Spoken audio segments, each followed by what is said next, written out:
And to reach your destiny, जो first thing है, सबसे इम्पोर्टेंट चीज़ है, वो है हैप्पी बॉडी, हेल्दी बॉडी। और हैप्पीनेस और हेल्दी, इन दोनों का एक बड़ा अच्छा कॉम्बिनेशन है। अभी अगर मैं थोड़ा सा लिवरेज करूं इसको, तो हमें समझना होगा कि बॉडी बेसिकली बनी किस चीज़ से है। बॉडी बहुत सारे ऑर्गन से मिलके बनती है, बहुत सारे ऑर्गन्स, हर ऑर्गन बहुत सारे टिश्यू से मिलके बनते हैं, और हर टिश्यू बहुत सारी कोशिकाओं से मिलके बनते हैं। सो हर कोशिका के 3 फिर अलग पार्ट हो जाते हैं, न्यूट्रॉन, इलेक्ट्रॉन, प्रोटॉन। एंड जो इलेक्ट्रॉन है, electron is a energy, is a symbol of energy. तो जब वो एनर्जी है, तो एनर्जी एक निश्चित फ्रीक्वेंसी पर वाइब्रेट करती है, एंड जब वो वाइब्रेशंस होती हैं, वो डिसाइड करती हैं उसका लेवल क्या है। अगर कोई एनर्जी हायर फ्रीक्वेंसी पर वाइब्रेट कर रही है, तो उस ऑर्गन की फ्रीक्वेंसी हायर हो जाएगी, उसकी ऑर्बिट हायर हो जाएगी। और अगर किसी ऑर्गन की फ्रीक्वेंसी लोअर लेवल पर वाइब्रेट कर रही है, तो उस ऑर्गन की फ्रीक्वेंसी लोअर हो जाएगी। एंड कई सारी यूनिवर्सिटीज़ के अंदर ये प्रूव हो चुका है कि किसी भी ऑर्गन में जब डिजीज़ आती है, तो डिजीज़ आने से पहले उस ऑर्गन की फ्रीक्वेंसी लोअर लेवल पे आती है। अगर उस ऑर्गन की फ्रीक्वेंसी हायर लेवल पर होंगी, तो वो जो डिजीज़ है उस पर अटैक नहीं कर पाएगी। कैसे? ये एक साइंस है, एनाटॉमी में और फिजियोलॉजी में डॉक्टर्स को पढ़ाया जाता है। MBBS के फर्स्ट ईयर और सेकेंड ईयर भी पढ़ा दिया जाता है कि जब कोई वायरस बॉडी में अटैक करता है, या कोई फॉरेन बैक्टीरिया वायरस अटैक करता है, तो बॉडी उसे फॉरेन बॉडी की तरह ट्रीट करती है और उसके अगेंस्ट में एंटीबॉडीज़ बना के उसको प्रोटेक्शन देती है। एंटीबॉडीज़ मतलब ऐसी चीज़ें जो बॉडी में नहीं थी लेकिन नई डेवलप हुई, और उस ऑर्गन से जो वायरस जो अटैक कर रहा था उस ऑर्गन के ऊपर, उसके लिए एक फेमिलियर माहौल क्रिएट किया, और उसको जो नुकसान होना था वो नुकसान ख़त्म कर दिया। तो जब हमारी फ्रीक्वेंसी हायर लेवल पे है, हमारी वाइब्रेशंस हायर लेवल पे, हायर फ्रीक्वेंसी पर वाइब्रेट कर रही हैं, तो हम एक हेल्दी पर्सन है।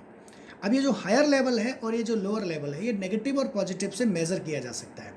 जब हम कोई थॉट प्रोड्यूस करते हैं, या हम किसी बारे में बात करते हैं, हमारे शब्द का, हमारे विचारों का, हमारे एक्टिविटीज़ का, सबका एक जॉइंट कॉम्बिनेशन होता है। हर चीज़ एक दूसरे से लिंक्ड अप है, हर चीज़ से एक फ्रीक्वेंसी निकलती है। आप जो बोलते हैं उससे भी फ्रीक्वेंसी निकलती है, आप जो सोचते हैं उससे भी फ्रीक्वेंसी निकलती है। तो आपके शब्द से, आपके मन से यानी विचारों से, और आपके कर्म से, इन तीनों से, यानी अध्यात्म में से कहा गया है मनसा वाचा कर्मणा, इन तीनों से एक एनर्जी प्रोड्यूस होती है और जो इस यूनिवर्स में जाती है। और यूनिवर्स में जो भी एनर्जी निकल के जाएगी, जो भी आप बोलेंगे वो यूनिवर्स में जाएगा, जो आप सोचेंगे वो भी जाएगा, वो सारे ग्रहों से जाके टकराएगा और मल्टीप्लाई होके वापस होके आप ही के पास आता है। चाहे इस जन्म में आए, चाहे अगले जन्म में आए, लेकिन वो वापस आप ही के पास आएगा। उसी को प्रारब्ध भोग कहते हैं, उसी को कार्मिक अकाउंट कहते हैं। तो आपके मन, वचन और कर्म, इन तीनों से अगर नकारात्मक यानी लोअर फ्रीक्वेंसी एनर्जी वाइब्रेट हो रही है, ब्रॉडकास्ट हो रही है, तो आपकी ज़िंदगी में इसी तरह की चीज़ें आएंगी। और अगर हायर फ्रीक्वेंसी वाइब्रेट हो रही है, तो उसी तरह की चीज़ आएंगी। जब आप नकारात्मक यानी लोअर फ्रीक्वेंसी बातें या करते हैं, या सोचते हैं, या कर्म करते हैं, तो इस दुनिया में उसी तरह की फ्रीक्वेंसी से रिलेटेड बैक्टीरिया और वायरस डेवलप हो रहे होते हैं, ग्रो हो रहे होते हैं। और जब आप पॉजिटिव कर रहे होते हैं, तो पॉजिटिव हो रहे होते हैं। आज के टाइम पे जैसे ये कोरोना वायरस है, it's a very lower frequency negative energy, and हम अगर इससे डर गए, हम इसे डर डर के वो नेगेटिव एनर्जी निकालते रहे, तो क्या होगा, ये और ज़्यादा बढ़ेगा और ज़्यादा ग्रो करेगा।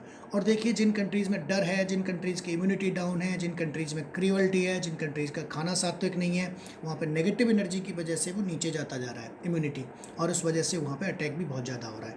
थैंक गॉड हमारे कंट्री में बहुत सारे ऋषि मुनियों ने बहुत सारी पॉजिटिव वाइब्रेशंस निकाली हैं, और इस टाइम पर बहुत सारे ऋषि मुनि बैठ के बाकायदा साधना में जाके इसी काम को करने में लगे हुए हैं। वो पॉजिटिव वाइब्रेशंस क्रिएट कर रहे हैं, जिससे पूरा एक माहौल पॉजिटिव हो, और हवन और इनसे भी पॉजिटिविटी क्रिएट होती है। हम अगले वीडियो में बात करेंगे कि आप अपनी इम्यूनिटी को बिल्ड कैसे कर सकते हैं, आप अपने मनसा वाचा कर्मणा से कैसे एनर्जी को प्रोड्यूस करके आगे बढ़ सकते हैं। Thank you for listening patiently.